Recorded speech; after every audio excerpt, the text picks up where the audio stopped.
Hey, what's up everyone? I hope I find you all doing well. Also, I hope you're enjoying the raid, the sepulcher raid, and the new Mythic season as well, Mythic Plus season. I am definitely enjoying both of these, although the raid is a little exhausting, but we have some banger fights, to be honest, in this raid, so that makes me kind of happy. And on that topic, I have the latest one of our latest fights, which is the Mythic Anduin. And now basically the plan for today is to take you through some of these like intricacies on. I'll try to keep it short because that's my, I don't know, like 5th recording now, and it's always very long, so I'll try to stick to just playing Kyrian Destro, and as far as, you know, doing the mechanics, I'll just say a few things, and hopefully you guys can check up on an actual YouTube guide on how to do the mythic fight, yeah? Now, without further ado, I'll take you over to our build for the fight, and after that I'll take you to the actual VOD, which will be commentary or guide explaining how to play the Kyrian in the fight, and after that I'll just queue up the actual kill, which you can watch uninterrupted and watch for more specific things basically that I'm doing during the fight, yeah? Okay, let's go through the build. So we're playing Kyrian Mechanicals. These are secondary stats. I still do think that crit is probably better to stack crit, especially for single target, because there is a small discovery that a viewer of mine brought actually, that Mastery obviously does not amplify the damage of the Inferno, so yeah, take that with a grain of salt. I'm not sure if this is working as intended or not. We'll see. I've contacted some people to give me some more information on that, but yeah, for now my aim is haste crit mastery basically, and whatever verse I have for my gear.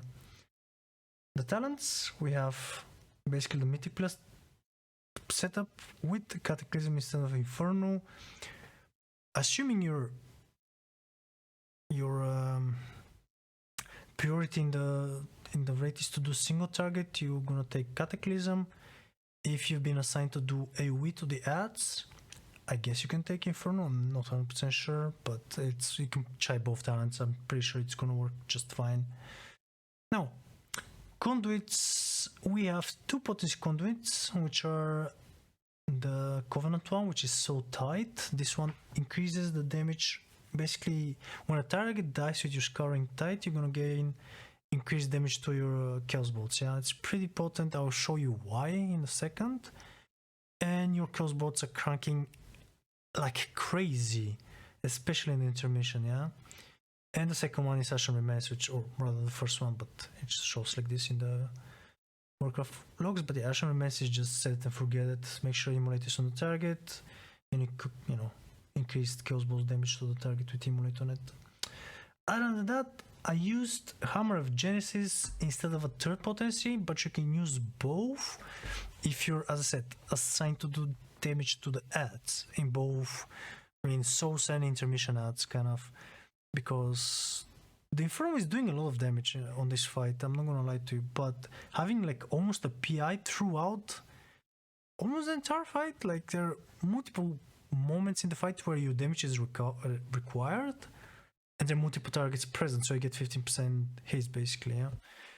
Pretty useful, pretty, like, it's very nice, like, I loved it. But both are good, to be honest with you. Items, I mean, we've played Madness. I had to revert some of my items, so I can put Madness on my helm. I have my Unity on the belt with this build. Pretty straightforward. I did recraft those now, by the way. Like all my unities I recrafted, especially because I'm playing Destro in M+ as well. I recrafted all of these to haste crit now instead of haste mastery, so this crit would be a little higher maybe for some of you guys. Okay, damage and cooldown usage, I'll probably show that in the video, but just a quick overview what you're gonna see with this build. You use your Inferno pre-pull. I use it at 5-7 seconds, so it's up as the Monster Soul, like a few seconds before the Monster Soul pops up. You basically use Inferno's cooldown, like you're gonna keep it here for 1 minute unless you guys are getting fairies or you're using woofers, which I wouldn't recommend, but perhaps if you're playing Night Fae, you could, but I don't know. I still think the play is madness because in the intermission, let me show you guys what Warlocks in general are doing to the Remnant and to the Monster's Soul, yeah? What the hell? Hello.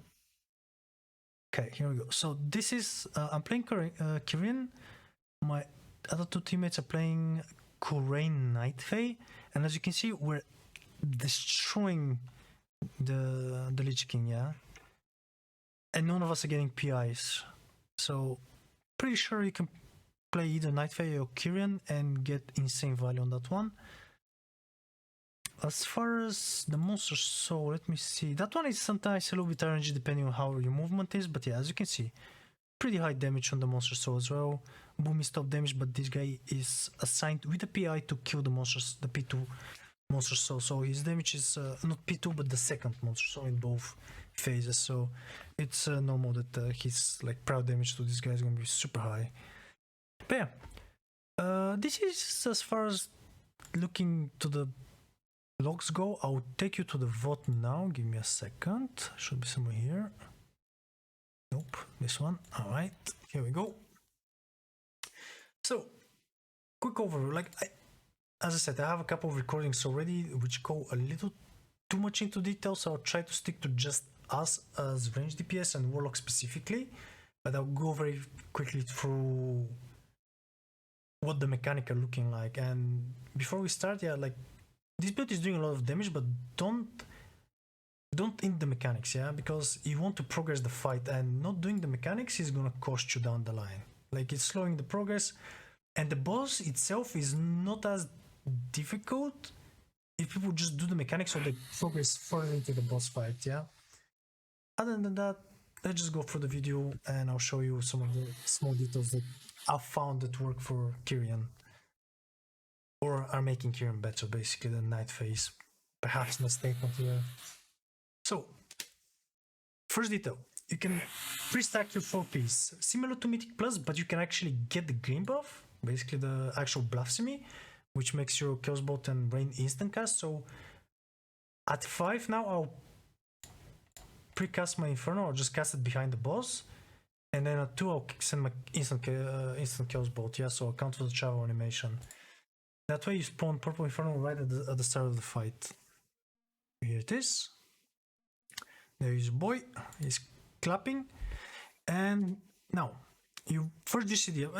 That's a little min-maxy, but if you guys want to know the details, I'll explain why. So instead of going Incinerate Cataclysm, which is the normal opener for Destro, you'd go first GCD would be obviously after the two shenanigans, you'd go Scarring Tide, and I'll show you in a second why. So then Cataclysm, you go back to normal. Your normal rotation with Madness would be Chaos Bolt, either Incinerate or Conflex, so you can be above 3 shots, so you can always send the Chaos Bolt. Because if you build to 4 and Chaos Bolt, it's also possible, but it's better that way, and I'll show you in a second why, yeah? Just watch the sequence, I'll shut the fuck up for a moment here.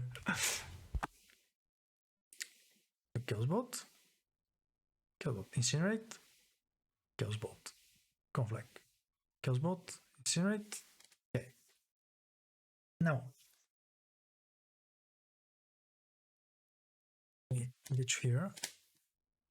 This buff is gonna drop off, and we already have. When did I lose? Okay, we already used that, but usually what's gonna happen is you're gonna get the Kyrian buff for the legendary, and you're at 8 stacks, or basically 10, yeah? So you're gonna refresh now, and you're gonna get the Kyrian buff in like a second.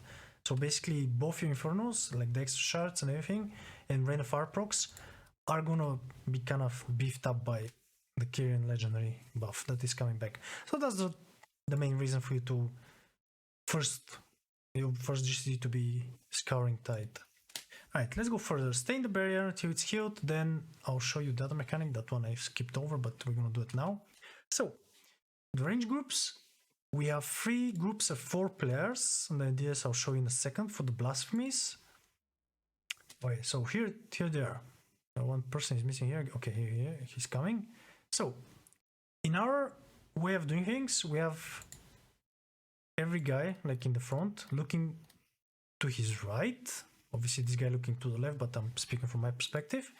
And I look to my right. If we have different colors, we just meet up and we come back. So the center of the room is free for melees and ranges to connect after, you know, their mismatches are done or whatever, or matches rather. Same for this group and same for this group. And if I don't have any of these guys, I cannot connect. So if my right is not free, I go look to my front, or he's looking to me. It's mostly the hunter coming to me basically. But if none of these available, I look to my left and I connect with the guy to my left, and we come back as well. So we can free up the space for the rest of the team to get their blasphemies done as well. So let's see outside. I actually don't remember. So it's this time I need to wait, obviously. So we have a melee player coming out and I connect with them. Same here. And that's pretty much it, yeah, for the first blasphemy. But make sure you do this, yeah, like this is very important. Don't ape the damage, because your damage in the normal phases, it's almost not important, because you're gonna kill the boss in both burn phases. Like you're literally gonna over damage the current health of the boss in the intermissions. So yes, do your rotation, do your damage, but focus on doing the mechanics so you can progress as a guild. After that we have a gate. I don't know if, yeah, stars. It's obviously first Kingsman group. Another small detail that I actually forgot to mention. I just saw it, but yeah, I've done that a couple of times now, so I'm actually forgetting to go through some of the details because I don't want to be too detailed. But as the blasphemies are coming out, you have your scarring tide ready. You did not refresh it the previous time. The reason for that is you're gonna see it now. You're gonna press it as the blasphemies are going out. You're gonna do the blasphemies now, and by the time the souls spawn, you're obviously it's a second too early, but the souls are gonna spawn, and you can cataclysm with the crit buff on top of the souls, yeah? So that's one small min-maxy thing that you guys can do with this build. Now we do the stars, very important. Stack up and move out, because this is gonna kill you. We go here now to the left, move out, and then go in melee for the healing barrier. Now, souls are low. If you're not assigned, don't do damage. As you saw, I'm only doing one cataclysm to those guys, because we need these guys to come out at the same time. I'm not gonna go into too much detail. Check on another guide, but the min-max thing, scarring tide, one of the souls here, so you get the buff as soon as they die, and the movement speed to do your stars quickly. Okay, here we are, very quick. Here's the mechanic. I'll just move past now. It's second Kismon group, that's us. The best possible thing you can do here, stack up your tier piece. 6 is good, 8 is better. Having the tier piece ready is perfect, but sometimes you might not be able to do it. So just make sure that you have some stacks, yeah, because your damage is required in this phase. Now, what me and my group are doing here, obviously these stats will be stacked, as some of you should probably know by now. I'm emulating this target to get the first, you know, Genesis stacks, a very slight min-maxi, but me and my other Warlock here have agreed that this is our Havoc target, and this is the first stat that's probably gonna get meleeed because it's closest to the big cat. So we're Havocing this one and we're scarring it. So this means that in a couple of seconds, as you're gonna see, I'll just fast forward, you get the buff, and we get 5 shards, we get the big buff from the smarts, and we're cranking the big cat, yeah? And those skills bots are pretty juicy, 45k. Pretty nice, not gonna lie to you boys. That one is pretty nice. I come up. This one, I'm replacing my circle with a new one in advance, because during the intermission there will be some movement, and sometimes you may be unfortunate enough to have a wall spawn behind you. And this one is also useful for P3, and I'll show you this in a moment. Alright, let's carry on. Intermission. Build up to 5 shards, build up your tier set if you can. I don't know why I'm not. Is that the correct video? Check. Yeah, it's correct video. Okay. I'm just checking if it's perhaps one of our other attempts that we were close to killing it. Okay. Now, Lich King is out. Inferno should be coming up very shortly as the Monster Soul is spawning. We're gonna... Okay, Monster Soul is here. We have the Inferno out. We're gonna Kata, Havoc the Monster Soul, and here's the important part of the build. Havocing the Soul and then you select one of the small fiendish souls, I guess I should say, and you basically Scarring Tide plus Trinket that guy. We have the Inferno coming out now. We select the Remnant, which is the Lich King, and we start blasting. So here it is. We're gonna see some big juicy numbers here. Focus on the monsters, obviously it's dying very fast now, but oh, look at those. Oh, almost 200k. I had a pool with 215k, by the way. Pretty amazing. I got all the goddamn fucking procs, you know. Anyways, that's intermission. Dodge the wall and make sure that you execute your Kyrian soul sniping, I should say, or Scarring Tide sniping, or however you want to call it. But make sure you snipe a mob with low HP, or just select the mob and maybe send a Chaos Bolt on it, so you get second intermission, and that's I'll explain why now. As you can see, our damage is similar, and I had very bad movement in this phase, but in the next one I can show. With Night Fae, you're doing a lot of damage here at the start, yeah, but you're also doing it. Your legendary is only effective for 8 seconds. That's it. And you're gonna get it again in 1 minute. With Tide and Kyrian, you have damage again for the second set of ads and monsters, so yeah, so it's just overall better profile for me, at least in this fight, I think. Okay, we do the same thing, snipe the mob, Havoc, obviously Havoc snipe, and we keep blasting both the Lich King and the Soul. And make sure you swap at the monster Soul when it's low, because you don't want to wipe, yeah. Okay, that's pretty much done for P1. Now we're into P2. Focus, your focus should at all times be do damage to the ads. If you're assigned to a kick, don't mess up your kick, and make sure you don't hit the ads with the stars. So damage on ads, kick, and do the goddamn mechanic. It's very important to do the mechanics. Okay, first ad should be dying. You can still do the same thing with Scarring Tide, or just fast forward. It's nothing interesting here. Pretty simple mechanic at this point. Now there's some intricacies here to how this ad is done with the Kingsmon, but I'll say check a guide. But in general, have you guys stack under the ad. That way the guild can efficiently AoE both the ad and the small ones that are gonna spawn in 1 second. That's it. And you still do the same. Kata, if you're assigned to doing damage, do damage. If you're not, let the ads be. Yeah.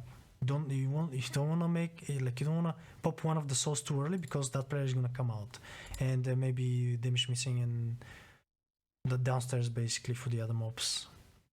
I'll just go quickly through that one. It's the same stuff. Stars, do damage to the ads, and now we second Kingsmore group is the same as P1.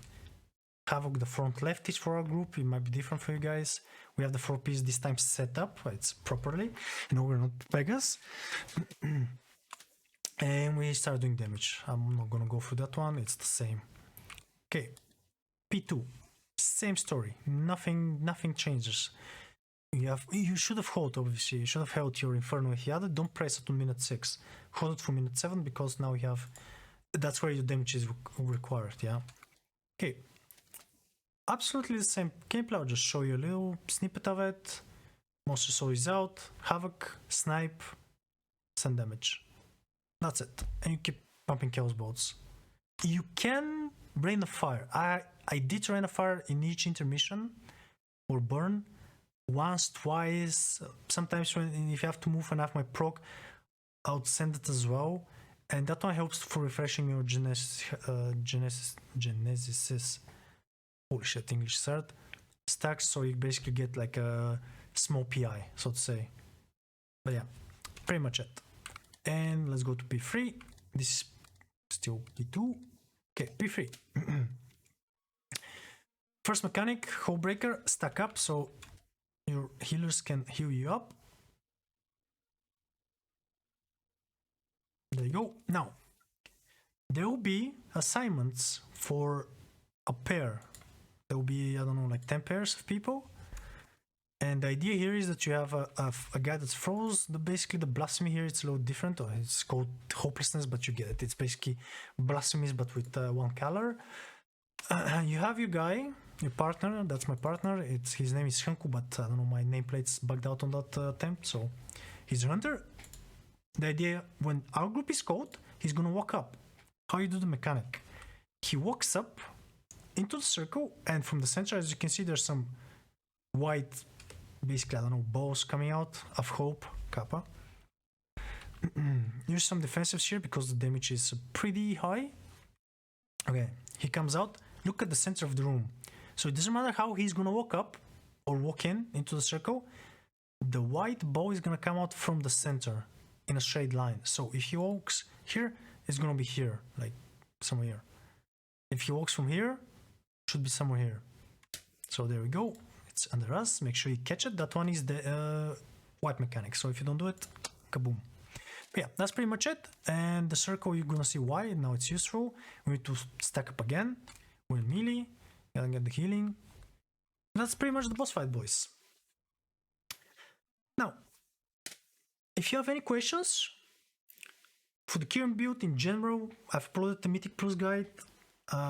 If you have any questions for the fight that you maybe want to clear out, please mention them in the comments. I'll try to answer. Any questions from my UI? I would say check the description below or just head straight to my Discord channel. You're gonna find most of my UI there. If there are any elements missing, let me know in the comments there or in one of the channels, or either me or some of the other members of the community are gonna let you know how to find it, or if it's not there at all, I'll just upload it, yeah? But yeah, I hope you guys have a banger with this fight, because I personally did. It's been, as I said, actually one of the best fights to me, at least at this rate. I think it's just so much fun. I don't know, and the build is super good for this fight as well, so it just makes it very, you know, very pleasant to play this fight. Anyway, guys, sorry I was late with this one. I hope you have a good one. I hope you have a good day and a week, and I'll see you all in the next one. And don't forget to catch me on my stream. Alright, peace, boys. See ya.